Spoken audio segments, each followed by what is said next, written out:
দরকার নাই। ওই জায়গা যদি আপনি বিয়ে করেন, যে মেয়ের সাথে আপনি লাইন করছেন ও মেয়ের আখলাক চরিত্র আর কত দূরই বা ভালো হবে। ওরে বিয়ে করলে আপনি বা কতদূর ভালো থাকবেন, আর আপনার সন্তানই বা তার হকগুলো কিভাবে পাবে তার মার কাছ থেকে।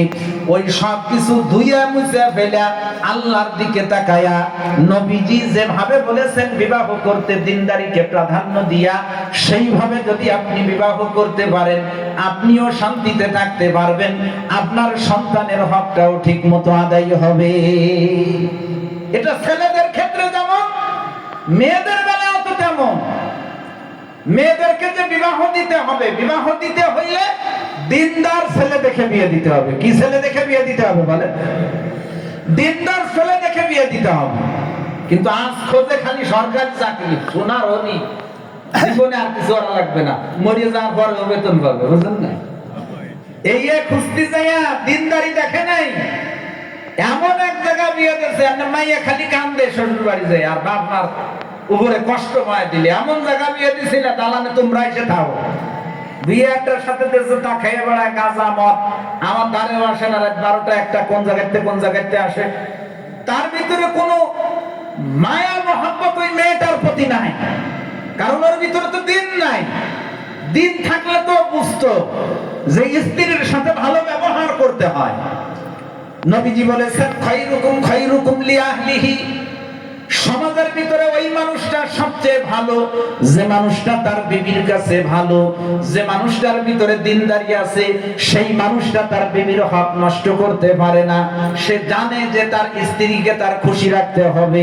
স্ত্রীর সাথে যদি ভালো ব্যবহার করা যায় তো আল্লাহ খুশি হবেন।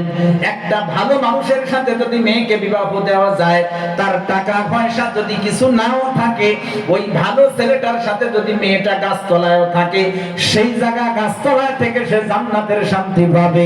কিন্তু দিনদার ছেলে দেখে যদি বিয়ে না দিয়া বদ্দিন ছেলে দেখে খালি টাকা পয়সা আর দালান কোটা গাড়ি বাড়ি দেখে বিয়ে দেওয়া হয়, তো ওই মেয়েটার জীবন কিন্তু বিষাক্ত হয়ে উঠবে। কারণ সে তো ওই ঘরের ভিতরে যে শান্তি পাবে না, শান্তি কি জিনিস সেটা সে চিনবেও না। এজন্য মেয়েদেরকে বিবাহ দেওয়ার ক্ষেত্রেও কিন্তু অভিভাবকদেরকে মনে রাখতে হবে, দিনদার ছেলে দেখে বিবাহ দিতে হবে। আমি যে কথা বলতেছিলাম, খলিফাতুল মুসলিমিন বললেন, একজন সন্তান তার বাপের কাছে যা কিছু পায় তার ভিতরে 1 নম্বরের পাওনা হলো আইয়ুহসিনা উম্মাহু, বাপ তার সন্তানকে ভালো একটা মায়ের ব্যবস্থা করে দেবে। 2 নম্বরের পাওনা হলো ওয়া আইয়ুহসিনা ইসমাহু, বাপ তার সন্তানকে ভালো একটা নাম উপহার দিবে। সন্তানের জন্মের পরে 7ম দিনে ইসলামী অর্থবহ ভালো একটা নাম সন্তানকে উপহার দিবেন। নামের অর্থ অনুযায়ী একটা প্রভাব ব্যক্তির উপরে পড়ে।